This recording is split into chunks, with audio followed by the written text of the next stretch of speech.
Sans filtre, sans tabou, bonjour à tous et bienvenue sur la DW, la radio-télévision internationale allemande. Nous sommes aujourd'hui au Cameroun pour parler de la place et du rôle des jeunes dans la vie politique camerounaise. Le Cameroun est un pays qui a à sa tête un président âgé de plus de 90 ans, un président de l'Assemblée nationale âgé de 84 ans, un président du Sénat âgé de près de 90 ans. Alors comment les jeunes voient-ils cela? Quelle est la place de ces jeunes dans les partis politiques, dans les instances de décision? Leur voix compte-t-elle véritablement? Sont-ils bien formés politiquement? Autant de questions que nous allons poser à nos deux jeunes invités. Il s'agit de Christine Mbolo Akwa. Christine, bonjour, vous êtes sénatrice membre de l'Union pour sénatrice à l'ONU, l'Union pour l'ONU et secrétaire générale de l'Organisation des jeunes leaders du Cameroun. Bonjour Christine. Bonjour. Et merci d'être en ligne avec nous. Également en ligne avec nous, Fred Axel Ebé, il est le vice-président en charge de la diaspora au sein du PCRN. Le PCRN, c'est le Parti camerounais pour la réconciliation nationale. Bonjour Fred. Fred, bonjour. Alors, Fred est en ligne, mais je crois qu'il est un peu occupé. Bonjour Fred. Alors, on va commencer par Christine Mbalo. Christine, est-ce que vous êtes satisfait de la place qu'occupent les jeunes sur l'échiquier politique au Cameroun aujourd'hui? Eh bien, en ce qui concerne la place qu'occupent les jeunes sur l'échiquier politique au Cameroun, c'est difficile d'être totalement satisfait. Pourquoi? Parce que on se rend compte que bien que le jeune occupe une place prépondérante, étant donné que dans ses discours, le président de la République a l'habitude de rappeler que nous, les jeunes, sommes le fer de lance de la nation, on se rend malheureusement compte que le jeune n'occupe pas réellement la place qui lui revient dans ce secteur particulier qu'est la politique. Le jeune ne joue pas pleinement son rôle. Cela est tellement visible à travers, justement, comme vous le disiez, des représentations sur la scène politique. On se rend compte que c'est une certaine catégorie de personnes d'une certaine tranche d'âge qui occupent des postes stratégiques sur le plan politique.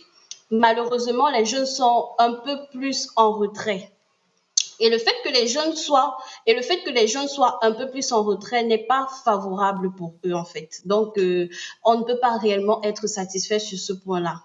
Alors, on revient à vous tout à l'heure. Je crois que Fred est en ligne avec nous. Fred, qui est d'un parti politique au Cameroun. On n'a pas encore Fred. Alors, on continue avec vous, Christine. Vous n'êtes pas satisfait de la place qu'occupent les jeunes sur l'échiquier politique camerounais. Et comment vous expliquez cela, Christine? Eh bien, cela s'explique, comme je le disais déjà, parce que on peut se rendre compte très concrètement que le jeune est beaucoup plus mis en retrait. Et cela s'explique du fait qu'il y a des raisons qui sont, ma foi, personnelles et il y a des raisons qui sont externes. Parmi les raisons personnelles qui poussent les jeunes parfois à ne pas être très actifs sur la scène politique, il y a tout d'abord le fait que le jeune est centré sur lui-même. Quand je dis que le jeune est centré sur lui-même, c'est parce que le jeune se contente de prime abord d'essayer de résoudre ou de faire face aux difficultés qui s'opposent à lui de façon continue sur le domaine socio-économique. Vous savez, quand on est jeune et qu'on fait face à des défis, qu'on cherche à manger, qu'on cherche à boire, qu'on cherche à se vêtir, ça devient un peu compliqué d'avoir un intérêt particulier sur l'aspect politique du pays. Donc là, ça peut être l'une des raisons qui pousse le jeune à ne pas réellement s'intéresser à la scène politique. Également, il y a le fait que le jeune se dit certainement que voilà, il n'est pas en mesure de comprendre ce domaine. Il n'est pas en mesure d'apporter réellement du sien parce qu'il a l'impression qu'on est dans un système peut-être où il y a des personnes qui ont certains avantages par rapport à d'autres. Donc le jeune se met dans une position de retrait. Le jeune ne se donne pas. Le jeune ne s'ouvre pas réellement dans le cadre du domaine politique. bien qu'il y ait les possibilités qui lui permettent de se donner en politique, étant donné qu'il y a des partis politiques, il y a des mouvements politiques, comme vous le citiez tout à l'heure, il y a le MRC, il y a l'UPC, il y en a tellement, il y a l'UNDP, il y a tellement de partis politiques, il y a le RDPC qui est le parti au pouvoir, mais les jeunes ne s'ouvrent pas suffisamment. Donc, il y a cette recherche du gain. Et il y a également le fait que le jeune a peur, voilà. Je dirais que le jeune a peur de s'imposer. Le jeune se dit, OK, voilà, le système politique, c'est un système qui est un peu cadré, c'est un système qui correspond à une certaine catégorie de personnes. Alors moi, en tant que jeune, qu'est-ce que je vais apporter? Qu'est-ce que je vais apporter en plus? Qu'est-ce que je vais offrir en plus? Il reste, comment dire, cloîtré dans sa coquille en quelque sorte. Donc le jeune ne s'ouvre pas suffisamment. Le jeune ne s'ouvre pas et cela fait en sorte qu'on ne le voit pas suffisamment actif. Parce que comme je le disais, il y a la recherche du gain personnel, il y a le fait que le jeune a peur de s'ouvrir. Et il y a également le fait que parmi les causes externes, si je puis le dire ainsi, il y a le fait que le jeune se dit que voilà, le système politique, c'est un système dangereux parce qu'on a tellement eu à entendre des choses en ce qui concerne la politique. J'ai une fois personnellement entendu un leader politique qui expliquait combien elle a été malmenée ou alors elle a été une fois kidnappée. Ce sont des choses quand les jeunes entendent ce genre d'expression, ce genre d'expérience vécue par certains qui sont déjà actifs dans le système politique, ils se mettent un peu en retrait, ils se disent, mais si moi je me lance dans ça, est-ce que je vais réellement réussir à m'en sortir sur ce point-là? Donc, les jeunes ont un peu peur de se donner en politique. Les jeunes sont à la recherche du gain. Voilà, c'est Ok, un peu c'est ça. bien noté, hein, Christine. Je crois qu'on a retrouvé Fred Axel Ebé, qui est le vice-président en charge de la diaspora au sein du PCRN, le Parti camerounais pour la réconciliation nationale. Fred, bonjour et merci d'être en ligne avec nous, en ligne sur la DW, la radio télévision internationale allemande. Est-ce que vous êtes satisfait de la place des jeunes sur l'échiquier politique camerounais? Bonjour, Monsieur Ibrahim, et bonjour à votre invité. Alors, on ne saurait être satisfait parce que aujourd'hui, il suffit de constater les chiffres. Vous savez, au Cameroun, environ 75, je crois que c'est ça le chiffre, environ 75% des jeunes, du moins de la population, est une population dite jeune. Et pourtant, lorsqu'on fait des chiffres de l'Assemblée nationale ou le Sénat, on le met un peu à part parce que c'est une chambre où la seigneurie prime, mais du gouvernement et même des leaders politiques, il y a très, très, très peu de jeunes. Je crois qu'on est de l'ordre de 10%, voire un peu moins. Donc, je pense que notre rôle et le rôle de tous ceux qui sont engagés en politique, c'est d'essayer d'amener le maximum de personnes.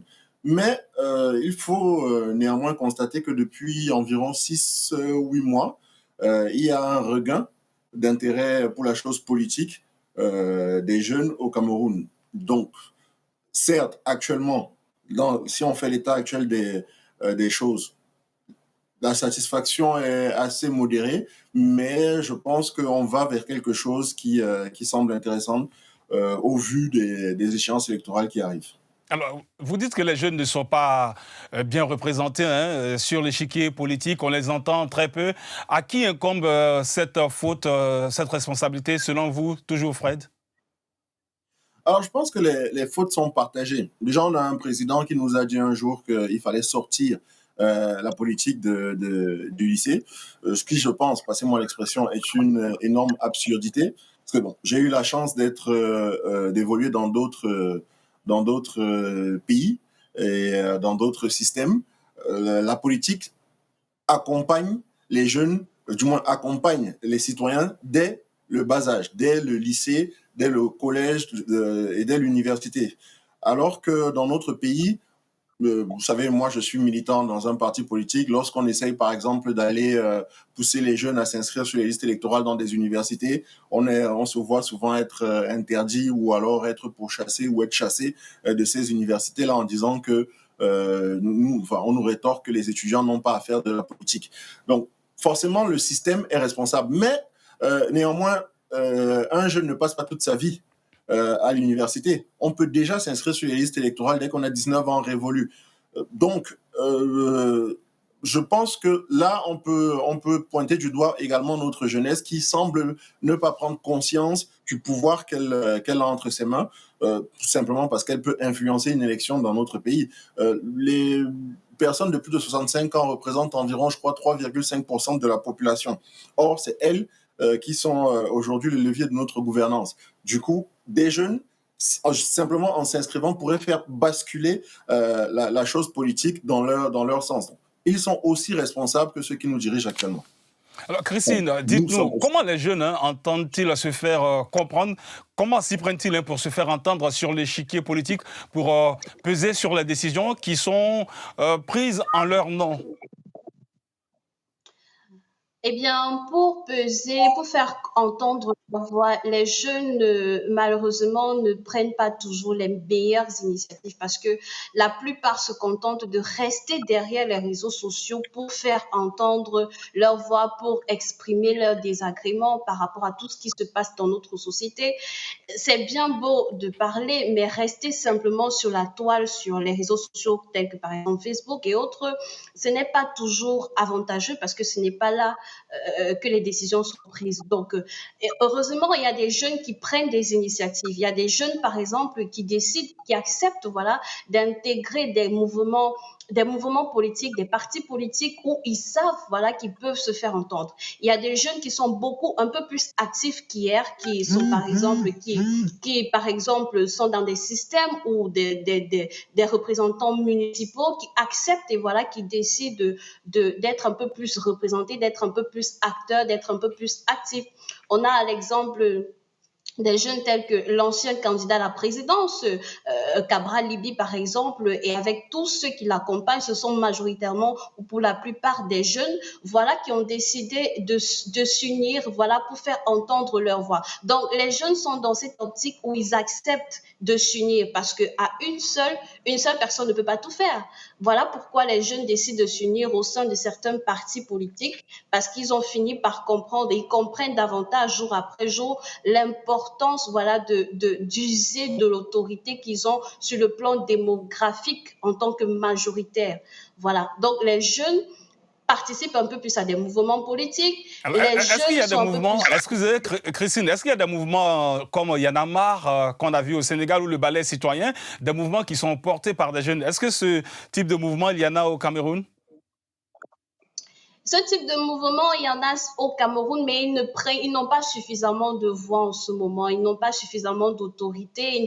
Ils ne prennent pas suffisamment encore assez de place sur le territoire. On attend de ce type de mouvement qu'ils prennent plus d'ampleur, qu'ils prennent plus de valeur.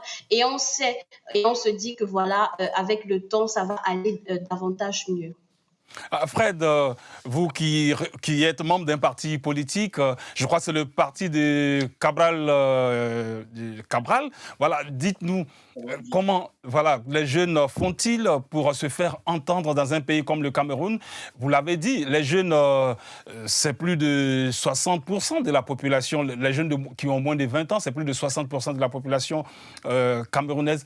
Comment se font-ils entendre? Alors déjà, pardon, mais les jeunes qui ont moins de 35 ans représentent plus de 75% de la population. Parce que si on est au sens global de la définition de la jeunesse, c'est bien moins de 35 ans. Alors, comment est-ce qu'ils font pour se faire entendre? Bah, ils ne font rien pour le moment.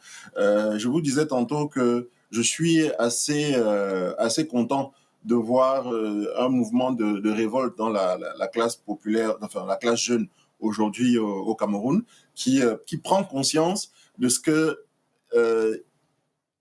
leur voix peut être déterminante pour les choses à venir.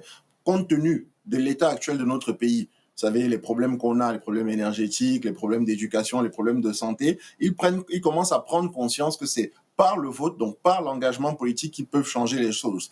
Pour l'instant, ce n'est pas encore réellement palpable. C'est vrai que, comme disait votre invité, je crois qu'elle s'appelle Christine, il y a des mouvements comme le mouvement Jeunes Révoltés qui vient de se mettre en place, mais le poids dans la société n'est pas encore palpable. En 2017, nous avons lancé ce qu'on a appelé 11 millions d'inscrits dans un premier temps, qui est devenu 11 millions de citoyens, ensuite qui en soi est un mouvement jeune. parce qu'il était porté déjà par un jeune président et par les jeunes que nous étions. On a réussi plus ou moins à se faire entendre via les réseaux sociaux, via des descentes de terrain, parce que quoi qu'on en dise, malheureusement, les réseaux sociaux n'ont pas encore un poids en politique au Cameroun. Je crois que le taux de pénétration des réseaux sociaux au Cameroun est environ de 18%, taux de pénétration d'Internet de 35%. Autant dire que ce n'est pas sur les réseaux sociaux qu'on peut réellement créer une vraie révolte. Mais c'est par des actions concrètes de terrain, que ce soit, je veux dire, dans l'ensemble des 10 régions du Cameroun, pour avoir un impact réel sur la politique. Alors vous êtes jeune. Quand vous voyez des jeunes comme Bassirou Diomaye Faye et Ousmane Sonko à la tête du Sénégal aujourd'hui, un Cameroun qui est dirigé par un président qui a plus de 90 ans, le président du Sénat qui a également 90 ans, l'Assemblée nationale, je crois, 84 ans. Comment vous réagissez à cela? Qu'est-ce que ça vous fait en tant que jeune? Ça me fait très, très mal. Ça me fait vraiment très, très mal. Et je peux vous dire que lorsque vous égrenez le nom de ces différentes personnalités, j'ai une réelle douleur physique.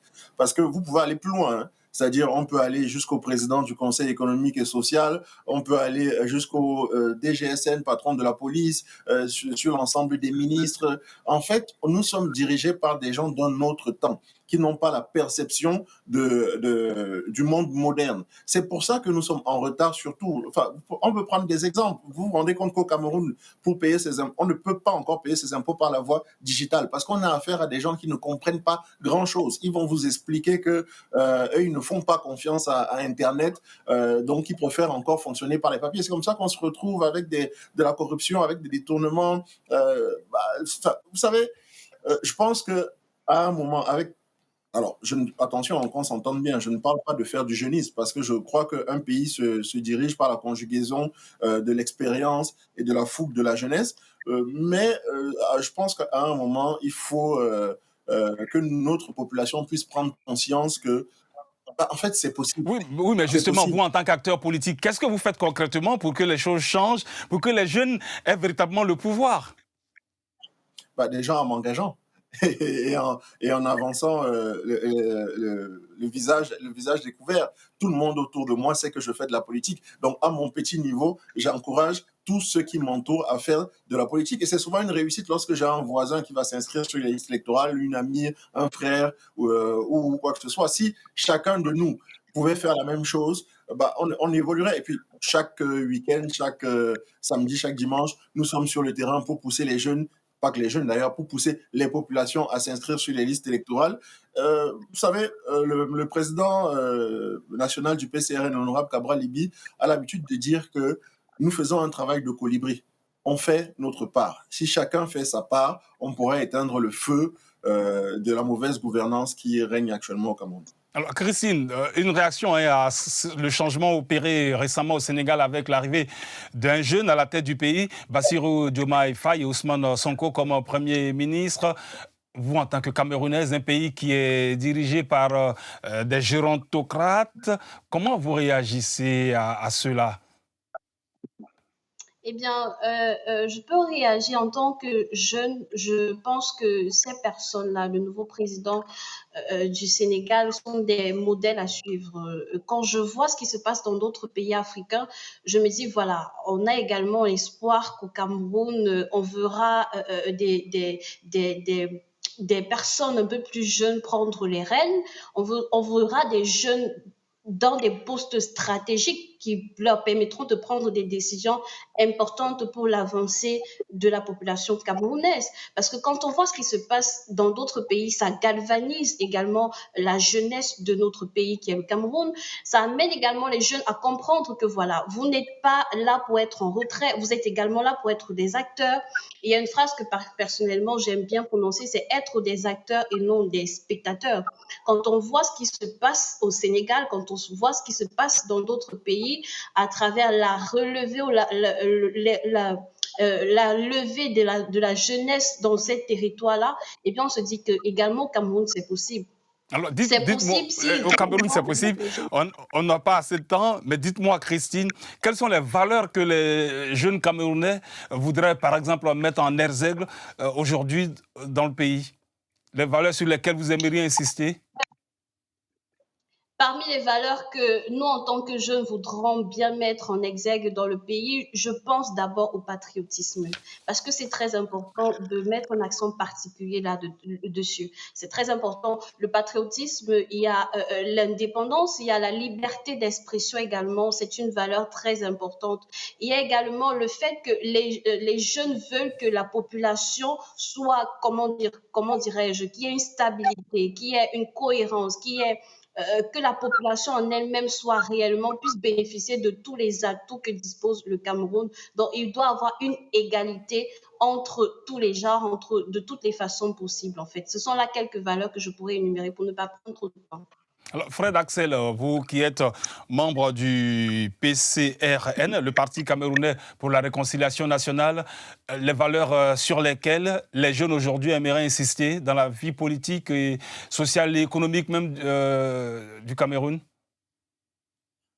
Je ne vais pas revenir sur les valeurs citées par Madame Christine parce que c'est une évidence, je plus sois totalement.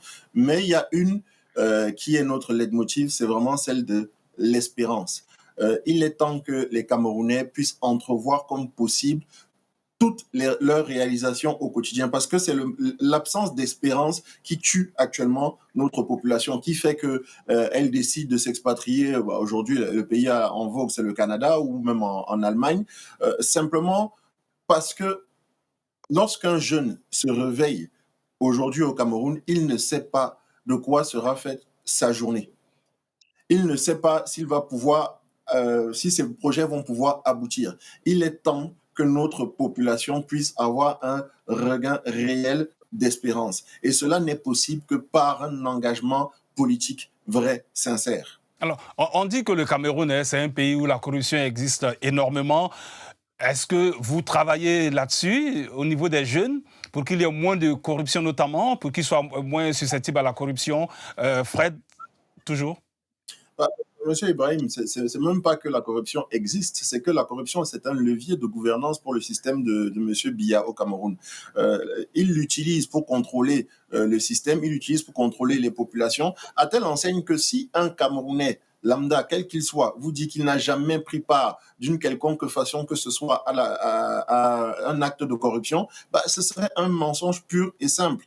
Donc, ce que nous voulons pour pouvoir, du moins, contrer la corruption, ce que nous faisons pour pouvoir contrer la corruption, c'est déjà essayer de travailler sur les mentalités pour aller à l'encontre de la première des corruptions, qui est la corruption électorale. Simplement dire à quelqu'un que tu peux voter et ne pas être influencé par les 1000 francs, les 2000 que quelqu'un va te donner pour voter pour lui. Pour ne pas être influencé par, ici, généralement, c'est le pain sardine qu'on va te donner pour aller voter pour tel ou tel parti. Si nous combattons déjà la corruption électorale, l'ensemble du moins, excusez-moi, des dénominations de la corruption va disparaître pas à pas.